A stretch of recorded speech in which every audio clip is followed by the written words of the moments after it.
त्यातले एक नेते होते एकनाथ शिंदे आणि दुसरे देवेंद्र फडणवीस. अर्थात एकनाथ शिंदेसोबत त्यांनी आय कॉन्टॅक्टही केला नाही.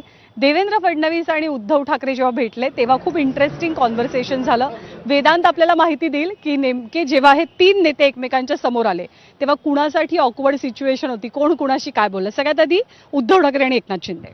ज्या प्रकारे आपण बघितलं की अशा घडामोडी घडत असतात आणि एकमेकांसमोर अगदी कट्टर विरोधक सुद्धा समोरासमोर येत असतात आणि समोरासमोर आल्यानंतर त्याच्या बातम्या होतात. आणि आज सुद्धा तसंच झालं.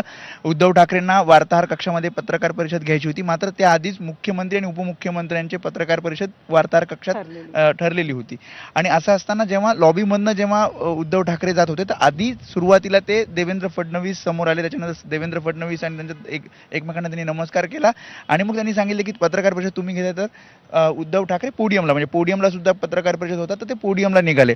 आणि पोडियमला निघाले असताना अर्थातच मुख्यमंत्री पत्रकार परिषदेसाठी गेले. त्याच्यानंतर मागे एकनाथ शिंदे, उपमुख्यमंत्री एकनाथ शिंदे आले आणि मग समोर उद्धव ठाकरे आणि एकनाथ शिंदे एकमेकांना क्रॉस झाले.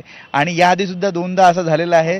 एकमेकांना ते कधी एकमेकांकडे त्यांनी बघितलं नाही. एकदा आपण बघितलं तर अंबादास दानवेंना निरोप समारंभ होता त्यावेळेस सुद्धा झालं होतं. आणि इथेच आणि अगदी आज सुद्धा तसंच झालं. लॉबीमधनं एकमेकांच्या समोरून गेले, मात्र एकमेकांना त्यांनी बघितलं नाही आणि थेट पत्रकार परिषदेला उद्धव ठाकरे गेले आणि मग एकनाथ शिंदे त्यांच्या पत्रकार परिषदेला.